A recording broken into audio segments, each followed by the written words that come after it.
The first project you'll be making is a sachet. A sachet is two pieces of fabric sewn together. It can really be any shape that you want, but in this case we're making one that is a rectangle shape like this. You're going to be hand sewing it all the way around.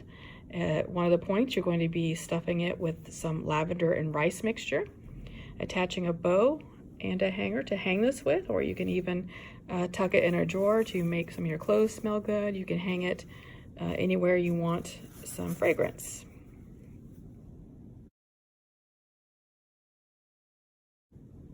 Okay, as far as the supplies you are going to need, you will need your instruction sheet, which is right here in the middle. That should be in your folder. Okay, you're going to need some thread. I happen to have some pink thread. Now you do have just the white and the black thread, so you can choose what color you're going to use after you choose which fabric you're going to use. You're going to need a needle, fabric shears, maybe some snips for your thread if you have them, some paper cutting scissors, some straight pins, and from your supply bag, you'll find a baggie with 3 sets of fabric. In those 3 sets, you have 2 of each style of fabric. Okay, they're cut into squares similar to that, and you should also have a length of ribbon. Okay, that is everything that you're going to need to make your sachet. Okay, the first thing you're going to want to do, as with any pattern, is to first cut out that pattern piece. Okay, so you want to make sure you take your paper scissors and just cut around the outside of that pattern piece. Once you've cut out your pattern piece, you're going to make sure you keep your instructions. These are the written instructions. You can also refer back to the video for instructions on how to do this, but whenever you are sewing anything, patterns are always going to come with some kind of instructions on how to put your project together. So I'm going to take my fabric, and at this point I'm going to lay my pattern piece down on the fabric. And again, if you're, I don't know how much fabric exactly I gave you, but if you want to conserve the fabric, you want to put it over as close to the edge or the edges as you can. And you want to make sure that you're not, you know, part way off the edge of the underneath fabric. Okay, it looks like I'm all good here. And at this point, you'll pin it down, and then you'll use your fabric shears to cut it out. Okay, I've pinned most of this down, but I did want to go through how to pin things down. There is a right and a wrong way to do this, believe it or not. What you want to do when you are pinning your fabric, your pattern piece to your fabric, is you want to make sure you're going both through the pattern piece and through your fabric on the back side. Then you're going to come back up through your fabric and back through your pattern piece. Okay, at this point, this is when you would take your fabric scissors, your fabric shears, and start cutting out your pattern, making sure that you are not cutting the paper as well. You're just cutting along the very edge of that.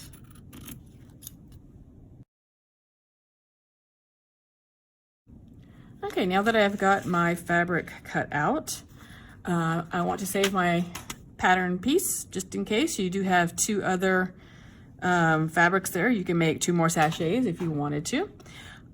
So keep that just in case. You never know. So now I have my fabric, and I'm going to be stitching around the outside edge of this. So what you may want to do, now this time for this particular project, we're going to have the wrong sides together. And by wrong sides, I mean you have a right side and a wrong side to your fabric. Your right side is the more vivid, bright, pretty part of the fabric, and the wrong side is the back side of the fabric. You can see it is not as bright as the right side. So when someone says put your wrong sides together, all that means is you're going to place your wrong sides facing each other. Okay, so I've got my wrong sides together. I'm going to go ahead and pin in a few places, and just like pinning your pattern piece, you want to make sure you go all the way through your fabric. okay, and then back through your fabric. It's kind of like drawing your needle through your fabric. Okay, I'm going to pin in several areas just to make sure it does not move while I am stitching it. Okay, now this is a smaller little project. I probably didn't need quite that many pins, but I just wanted to make sure I get the idea across. What we're going to be doing is actually only sewing through 3 sides of this at the moment. I'm first going to use a running stitch and go down the side here. I'm going to go across this bottom side here and up the top side here. When I get to this point up here, I want to leave the top open because that is where I'm going to be putting the lavender and rice mixture. Okay, at this point, I'm going to thread my needle in whatever color thread you choose. If you chose a lighter fabric, you might want to use the white. I don't remember if I put any darker fabrics in your little baggies, but if you have a darker fabric, choose the black thread.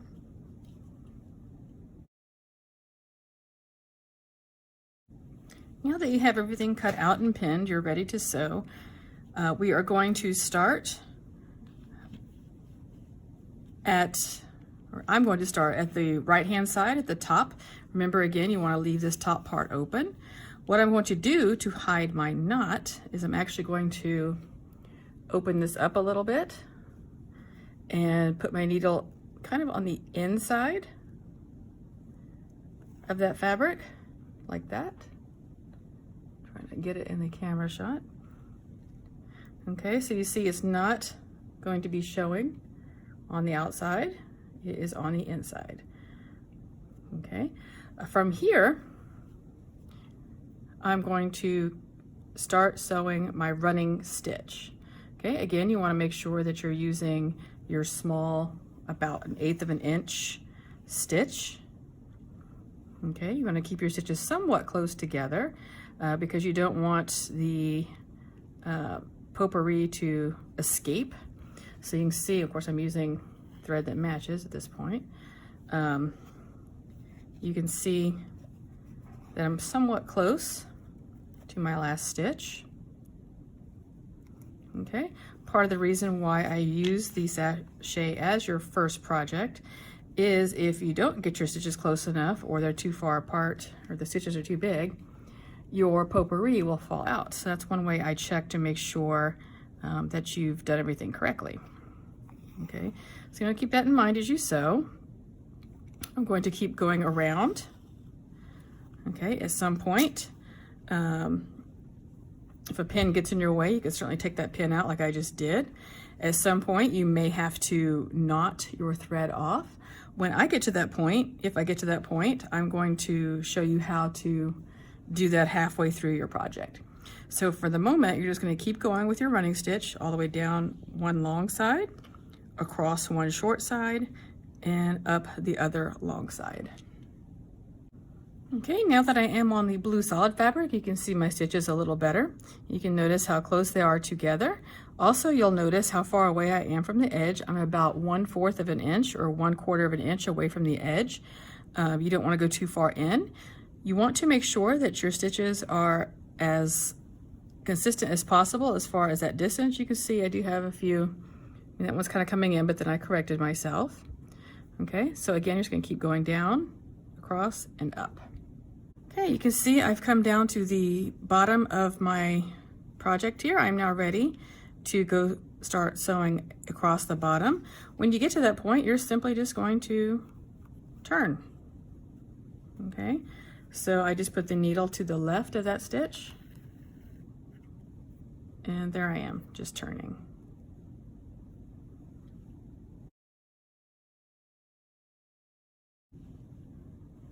Okay, I have finished going around the 3 sides. I did not have to knot off and start again. Once I've gotten up here at the top, unfortunately the easiest way to tie a knot would be to do it on the back side. But we're going to make sure it's really small.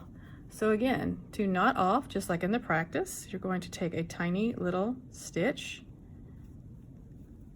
go through, not pulling all the way through, and then taking your needle back through that loop.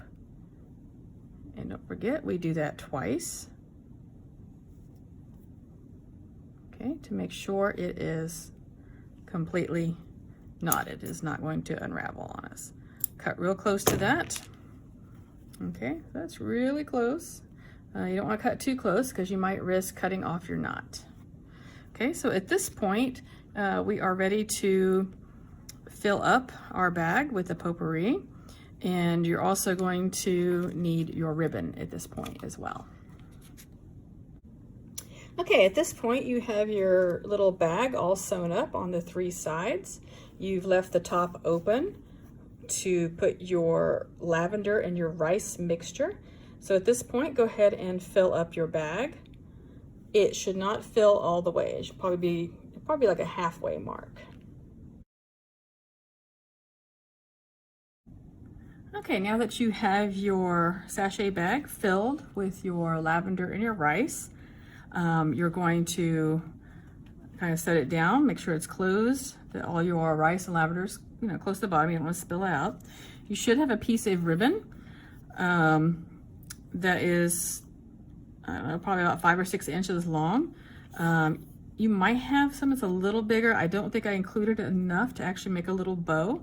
But what you're going to do with your piece here is you're going to take it, fold it in half. Okay, just like that, fold it in half. You're going to slide it to the inside of your bag, just like that. And put the top.